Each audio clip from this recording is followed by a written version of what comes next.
Hola, hola. En este video presentaremos 4 expertos que nos hablarán sobre 4 temas relacionados con el imperialismo y la educación de este tiempo. Espero que sean muy de su agrado y aprendan mucho sobre estos temas. El primero será el sistema mundial imperialista. Para eso hablamos a la experta maestra Mariana Chávez. Hola, hola. Gracias por la invitación para platicarles sobre lo que es el sistema mundial imperialista. ¿Ustedes saben a qué se refiere este tema? ¿O qué se les viene a la mente al escuchar sistema imperialista o imperialismo? Pues se podría decir que el imperialismo es una lucha entre estados por el dominio del mundo, haciendo valer su hegemonía. Esto es decir, el poder que un estado o pueblo ejerce sobre el otro. En sí, la definición de imperialismo se dice que es la doctrina que defiende la dominación de una nación o estado sobre otros territorios y pueblos, a través de la adquisición de tierras o la imposición de un control político y económico. El imperialismo surge como consecuencia de la Revolución Industrial. Surge a finales del siglo XIX y comienzos del siglo XX. Ahora les diré algunas de las principales causas del imperialismo, que es la necesidad de materias primas, la competencia imperial, la exploración del mundo y la ciencia y el etnocentrismo, que se refiere a cómo racialmente se ve inferiores a los pobladores del resto del mundo. Bueno, pues espero que sí vayan entendiendo un poco sobre el tema que estoy explicando. Ahora les diré algunas de las consecuencias del imperialismo, que son la consolidación de las economías industriales de Europa y la expansión del capitalismo. La siguiente es la Primera Guerra Mundial. La lucha de las poblaciones sometidas por liberarse del yugo imperial y fundar naciones jóvenes. La expansión de las lenguas de las potencias imperiales y la multiculturalidad europea. Bueno, pues al decir multiculturalidad europea, nos referimos cuando de los territorios coloniales emigran muchos ciudadanos a las metrópolis persiguiendo mejores condiciones de vida. Ahora seguimos con algunos de los avances que hubo en esta época y se dividió en 3 fases. La primera es que surgieron los barcos de vapor que servían para las expediciones. El uso de la quinina también fue algo que se dio en esta época, que era empleada para el uso de enfermedades mortales.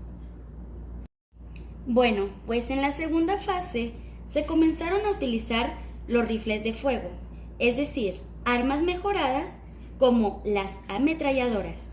En esta fase, los europeos tenían gran ventaja gracias a su avance científico y tecnológico. Y por último, se encuentra la tercera fase. En esta fase se puso en uso los cables marinos o telegráficos, que ayudaban a tener un trabajo de una manera más efectiva.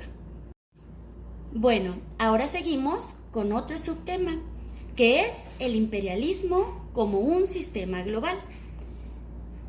Les platico un poco, pues surge en 1875 y finaliza en 1914. Al referirnos a imperialismo como un sistema global, podemos decir que es el dominio de un país sobre otro. Lo que buscaban los países era expandir su territorio, así como obtener más materia prima. Estos países, pues puedo decir que algunos de estos países eran Francia, Alemania, Reino Unido, Estados Unidos, Japón e Italia. Bueno, pues los españoles llegan al centro de América y fueron colonizando poco a poco hasta llegar a Inglaterra, formando las 13 colonias, las cuales vivían principalmente de la agricultura. Luego se encontraron las minas de oro, lo que fue llamado como fiebre del oro, llamada así porque fue un periodo de migración apresurada y forma masiva de trabajadores hacia áreas más rústicas, en las que se había producido un cubrimiento espectacular de comerciales de oro. Esta fiebre contribuyó al desarrollo de California, pero también tuvo consecuencias negativas como el incremento de la delincuencia y un impacto ambiental muy severo. Bueno, pues ahora les comento que Estados Unidos fue el primer país industrializado de toda América, aumentando su economía. Luego viene la doctrina Monroe.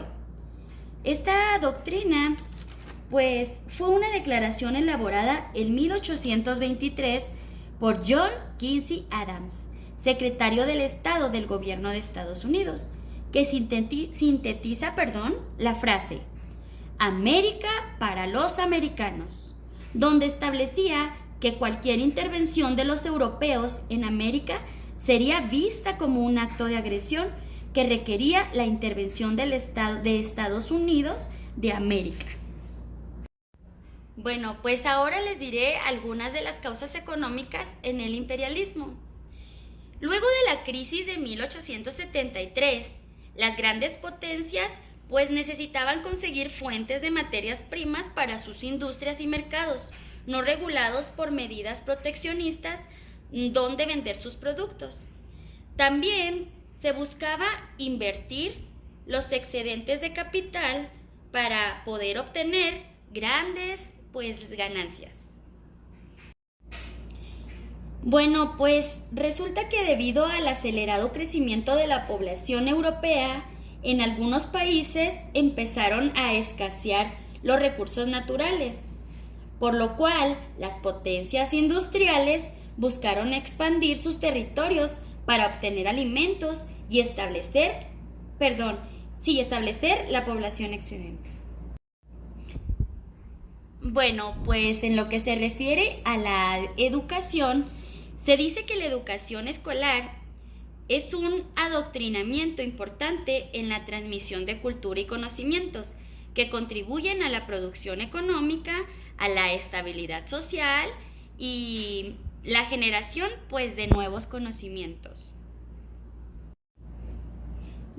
Les cuento que durante el virreinato, en el siglo XIX, fueron creadas las escuelas donde les enseñaban doctrina cristiana y la música, donde se daba más oportunidad a los indígenas para poder asistir a estas escuelas, ya que estas eran escuelas parroquiales o escuelas pías así llamadas, las cuales no hacían ningún tipo de discriminación.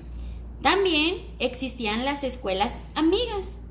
Estas escuelas eran las que se daban en casa y era escuela privada, enseñándoles un poco sobre la economía y la política, así como algunos idiomas, tales como el francés, el inglés o el italiano. Bueno, pues ya para terminar con mi explicación, en esta época del imperialismo también se puso en práctica el sistema lancasteriano, el cual se utilizaba la enseñanza mutua. Esto era que en una gran cantidad de alumnos, con solo un maestro, se buscaba a los alumnos más avanzados, los cuales se encargaban de enseñar a los demás alumnos. Los alumnos más destacados eran llamados monitores, así como también había otro alumno llamado monitor del orden, que él se encargaba de mantener y apoyar el orden en el salón. Bueno, pues espero que les esté siendo interesante y estén aprendiendo sobre este tema. Ahora le llamaremos a otro de nuestros expertos, el profesor Juan Ramón Villarreal, el cual nos hablará sobre el tema, las políticas desarrollistas y los modelos educativos. Hola, muchas gracias por su atenta invitación. Es un gusto para mí venirles a hablar sobre este tema que es las políticas desarrollistas y modelos educativos. Al decir políticas educativas, se puede relacionar con el desarrollismo económico, el cual es el valor agregado a los bienes exportables, mejorando así los términos de intercambio y disminuyendo la brecha entre los países. En otras palabras, pudiera decir que una política desarrollista pues se refiere a la forma de organización económica y capitalista. Después de la Segunda Guerra Mundial y el Plan Marshall, que se diseñó para la recuperación de Europa, el sistema capitalista, comenzó su llamada época dorada, un fuerte proceso de industrialización que se expandió por los países capitalistas, socialistas y los países de tercer mundo. Ahora les hablaré un poco sobre el desarrollismo clásico y el nuevo desarrollismo. Pues el desarrollismo clásico se basa en la tesis de la protección y el nuevo desarrollismo demanda condiciones equitativas de competencia para las empresas industriales, que no cuentan con esta igualdad, principalmente porque su tipo de cambio tiende a ser sobrevalorado a largo plazo. Bueno, pues el nuevo desarrollismo es un conjunto de propuestas útiles, pues para que los países de desarrollo recuperen el tiempo perdido y así logren ponerse a la par de las naciones que se supone que son más prósperas.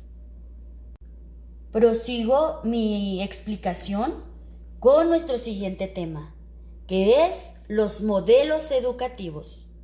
Comienzo contándoles un poco que uno de los fundadores de la pedagogía fue Comenio y Radke en el siglo XVII, donde su fundamento de la escuela tradicional fue escolástica. Comenio es considerado el padre de la pedagogía.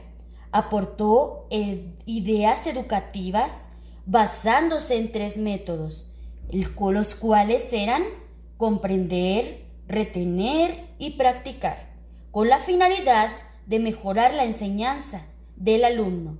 Una de sus principales aportaciones fue el libro llamado Didáctica Magna, basado en el aprendizaje de acuerdo a la edad de cada alumno, así como él también defendió mucho el derecho de las mujeres en la educación. Otro de los autores que podemos hablar, que también fue muy reconocido en el siglo XVII, pues fue Rousseau, el cual consideraba que la educación era el camino correcto para ser buena persona, ya que dice que el hombre, pues, simple y sencillamente es bueno por naturaleza, solo que la sociedad es la que lo corrompe. Él se basa simplemente en la naturaleza del niño. Podemos nombrar también a Pestalozzi. Este fue otro pedagogo demasiado reconocido en estos siglos. Él resaltaba que el niño aprendiera de acuerdo a sus habilidades, así como que también tuviera una educación armoniosa y equilibrada, basada en el desarrollo natural de las fuerzas humanas.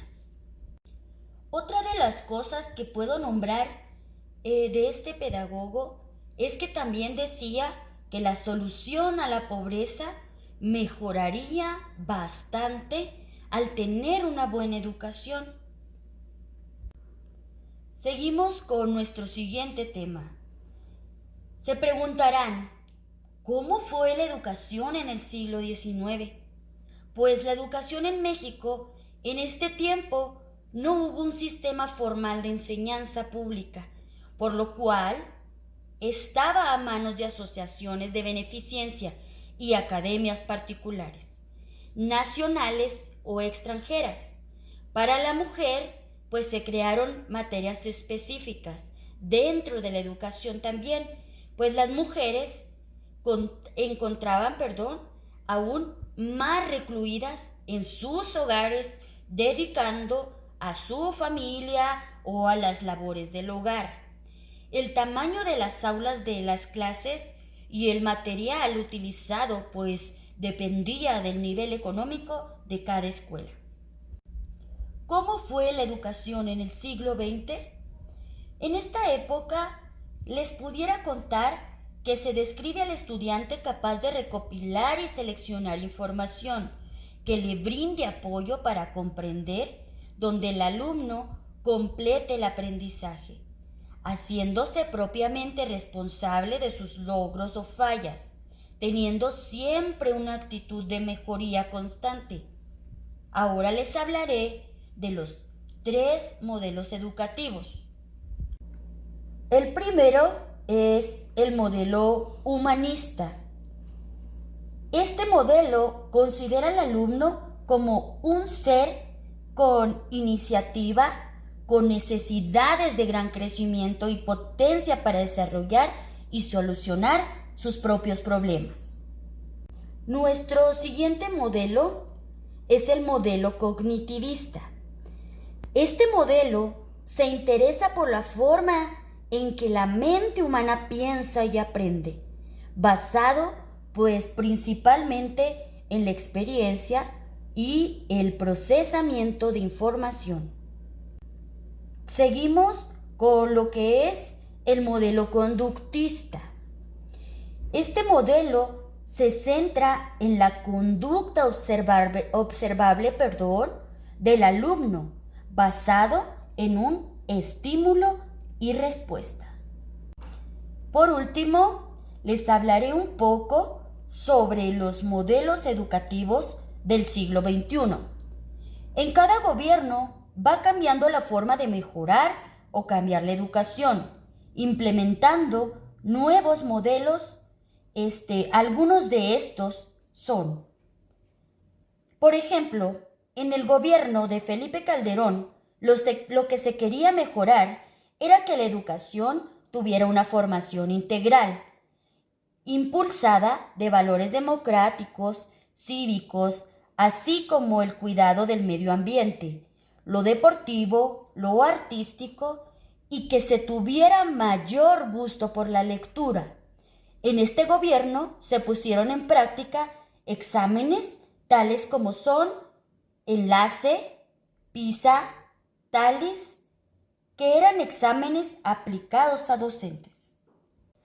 Proseguimos con el gobierno de Enrique Peña Nieto.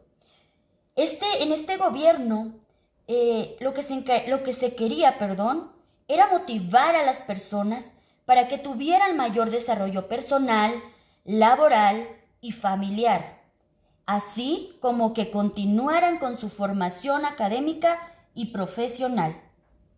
Por último, y ya para terminar con mi presentación, tenemos al gobierno actual, que es el gobierno de Andrés Manuel López Obrador, el cual está en práctica la nueva escuela mexicana, que su propósito es la calidad en la enseñanza mediante un proceso integral que promueva no solo al acceso de diferentes aprendizajes clave, sino que también incluya factores como respeto por la dignidad humana.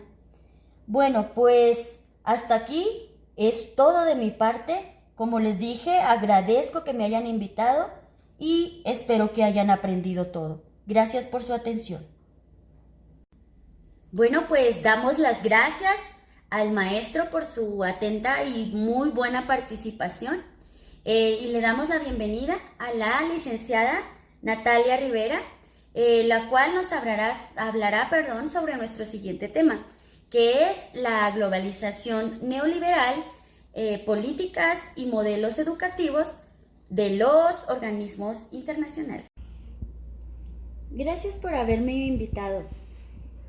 Bueno, pues mi tema, como ya lo dijeron, es la globalización neoliberal, políticas y modelos educativos de los organismos internacionales. Comienzo pues hablándoles un poco o dándoles una explicación sobre qué es la globalización y qué es el neoliberalismo, para adentrarnos un poco más en este tema. Pues la globalización es un proceso histórico de integración mundial, Bueno, el neoliberalismo se puede decir que es una forma de liberalismo que apoya la libertad económica y el libre mercado, cuyos pilares principales o cuyos pilares básicos incluyen la privatización y la desregulación. Ahora les hablaré algunas de las consecuencias del neoliberalismo, pues son desigualdad social y pobreza, el incremento sobre la producción de mercancías y el deterioro del medio ambiente, así como el proceso de la globalización neoliberal. Uno de los problemas principales pues es lo que acentúa las diferencias económicas y genera fuertes niveles de desigualdad social, así materias territoriales, así como manifestaciones.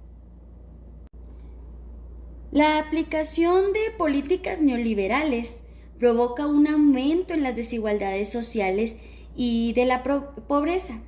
El conflicto básico son las clases dominantes, ya que están más interrelacionadas gracias al criterio neoliberal que rige la globalización económica del mundo, que promueve pues el libre comercio y la desregulación de capitales financieros que contribuyen a optimizar intereses, aumentando así las desigualdades entre los países y pues dentro de cada país. A continuación, les hablaré sobre algunas de las políticas educativas. Las políticas educativas, las políticas de formación de maestros en México inició en 1906, donde se creó la Ley Constitutiva de las Escuelas Normales, con la intención de evaluar la calidad y formación. Y como lo ven aquí, pues en 1921 se puso al frente de la Secretaría de Educación Pública José Vasconcelos, quien recibió grandes impulsos debido a las políticas educativas publicadas, ya que esto pues era un instrumento de incremento para el desarrollo del país, tanto cultural como también democrático.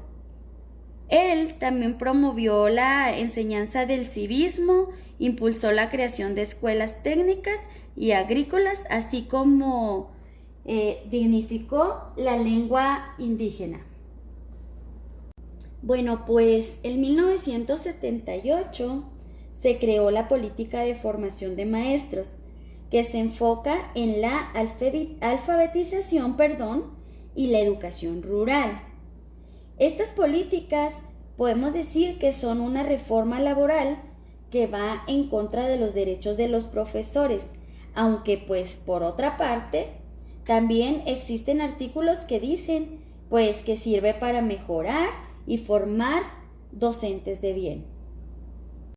Algunas políticas, como lo vemos en esta diapositiva, pues son relaciones con el Estado, financiamiento, mejoramiento de los procesos de gestión, diversificación de los sistemas de las instituciones, calidad de personal docente, de los programas de estudiantes, de infraestructura y del medio universitario, articulación entre la enseñanza secundaria y la educación superior y el desarrollo humano sostenible, la renovación de la enseñanza y el aprendizaje de la educación superior, el mejoramiento del contenido interdisciplinario y multidisciplinario, la investigación, importancia social y su calidad científica, el financiamiento de la investigación. Bueno, pues prosigo mi explicación ahora contándoles algunos de los organismos internacionales. Comienzo con el Banco Interamericano de Desarrollo, que aquí, como podemos ver en la parte de arriba, este es su logo.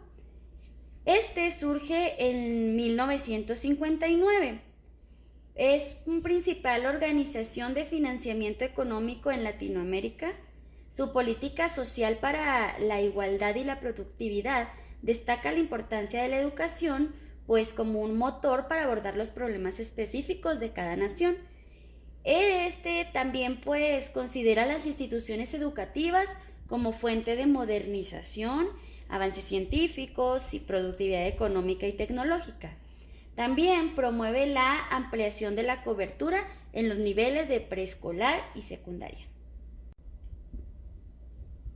Seguimos con la CEPAL. Igual en la parte de arriba tenemos igual su logo, que significa, se refiere a Comisión Económica para América Latina.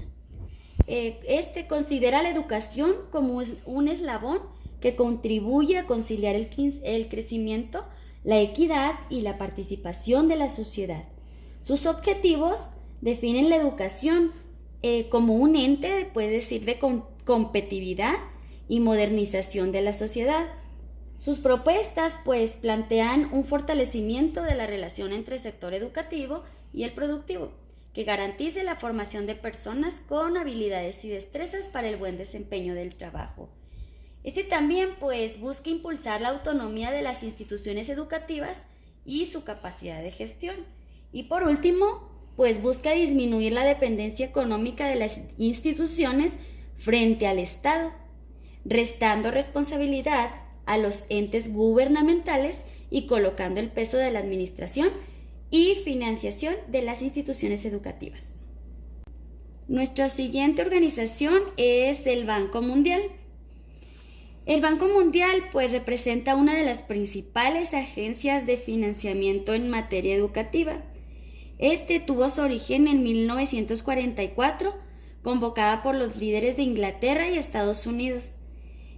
Algunas eran alternativa para la reconstrucción de Europa, pero pues al no tener eficiencia pasó a convertirse en la institución internacional de mayor importancia para el desarrollo mundial.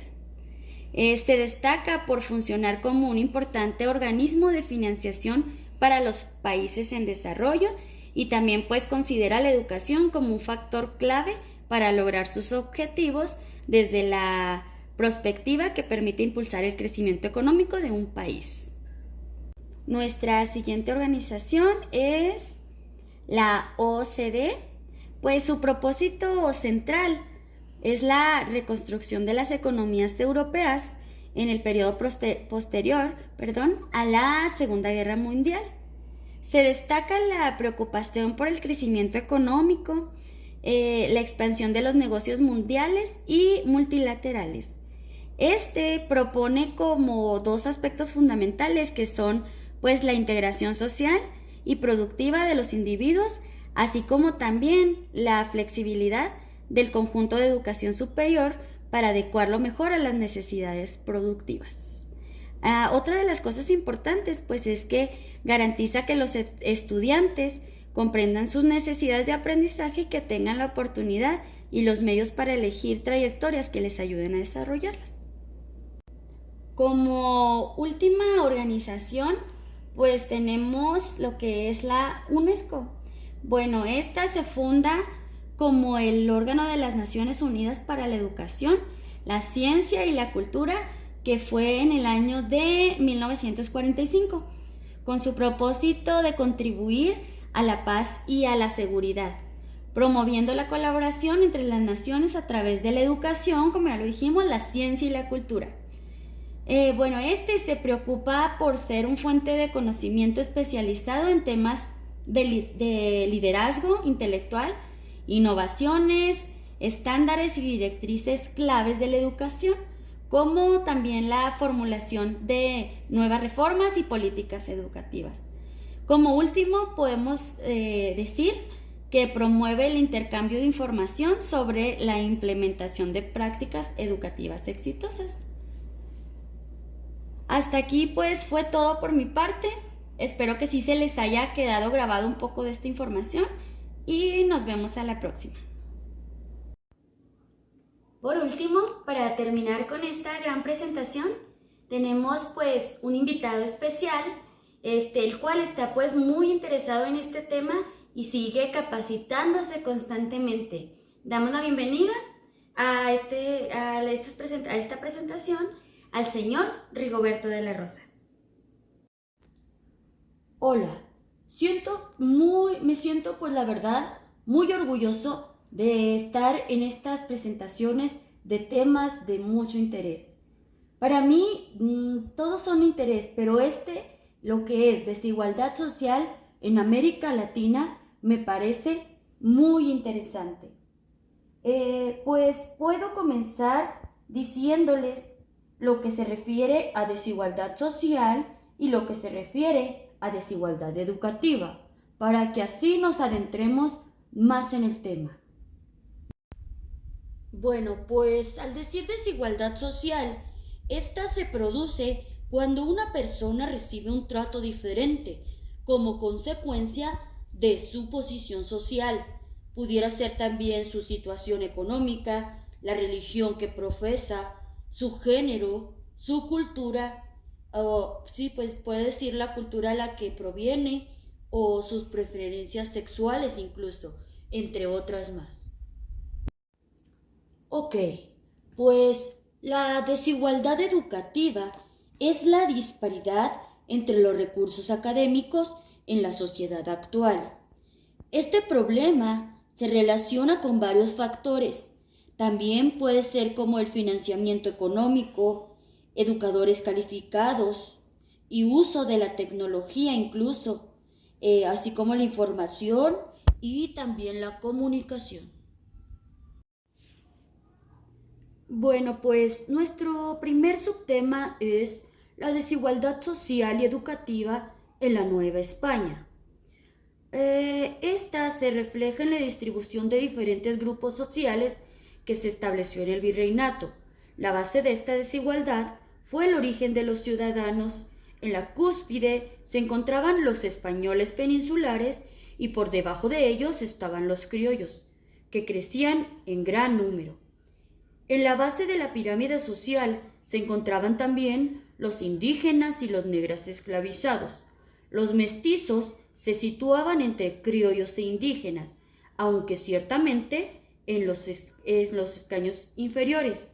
Además de esta división étnica, también existían grupos de poder muy importantes que dominaron la sociedad. Proseguimos con la educación colonial. Pues en la educación colonial se realizó dos sistemas, uno universitario o superior y otro de estudios mayores. La educación superior otorgó diversos grados, bachiller, licenciado y doctor. Los estudios se realizaban en colegios mayores y en la universidad, pues la universidad fue fundada en 1551. En ella se enseñaba teología, la facultad máxima.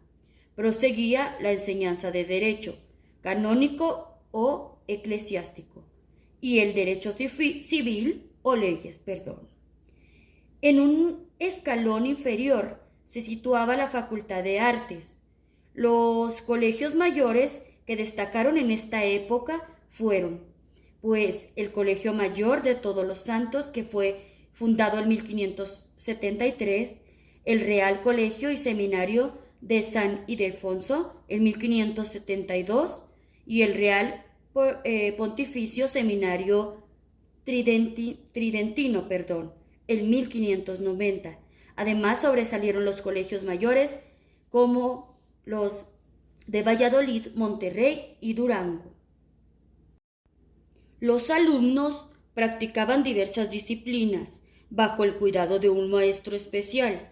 Los discípulos habían de tener 20 años, nobleza y limpieza de sangre, descender de españoles y tener buenos antecedentes morales y literarios.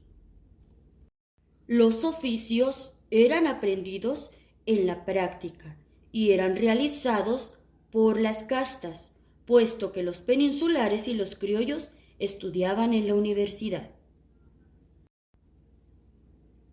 Ahora platicaré un poco sobre cada raza o etnia que existió en este periodo, donde les contaré acerca de cómo era su educación y cómo fue un poco su vida. En primero tenemos a los españoles peninsulares.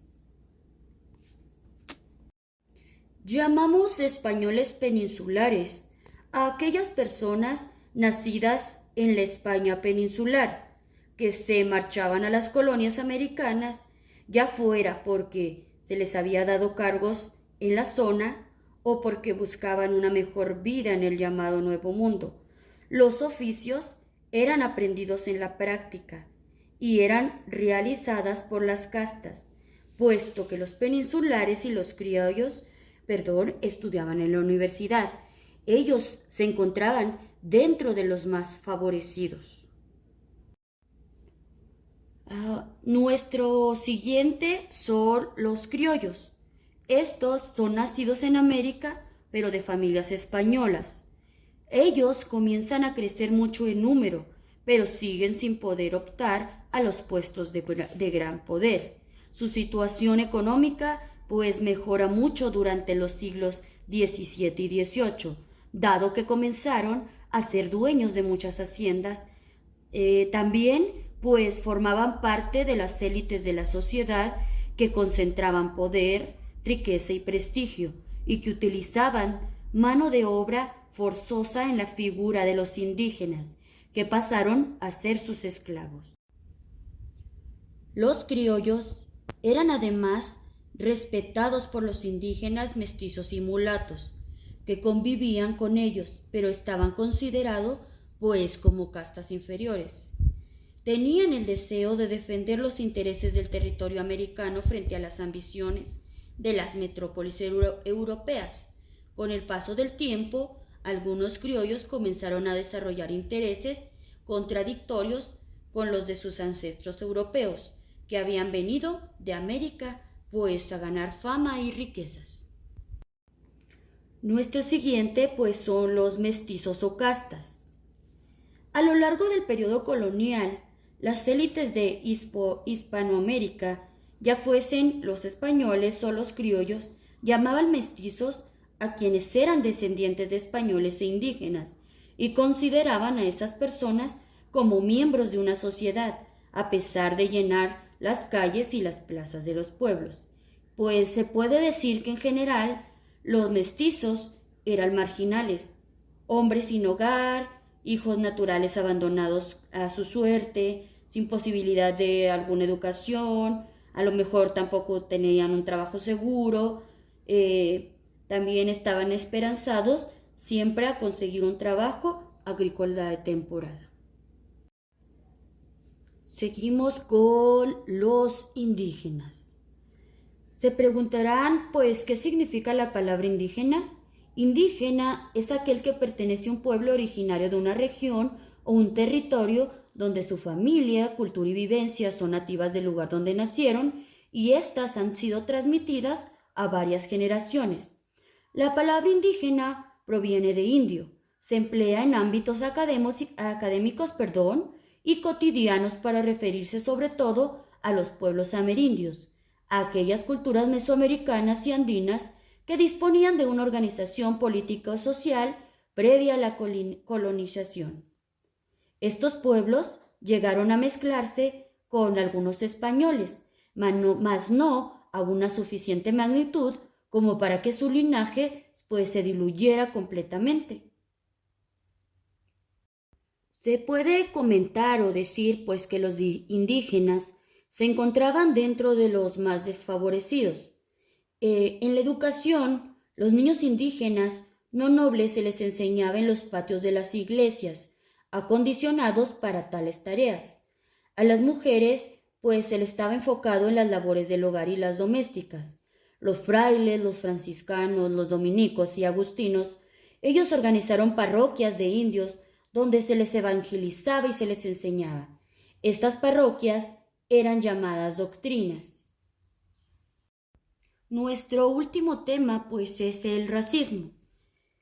Este racismo es una herramienta ideológica cuyo propósito es justificar las mencionadas acciones de dominación imperialista.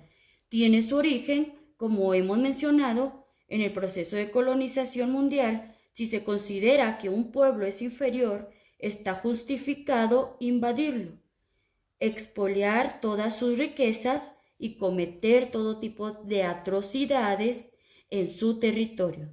Durante la expansión colonial de Europa, se racializó a las poblaciones colonizadas, estableciendo una jerarquía racial con este propósito, es decir, pues justificar ideológicamente y por completo su dominación total.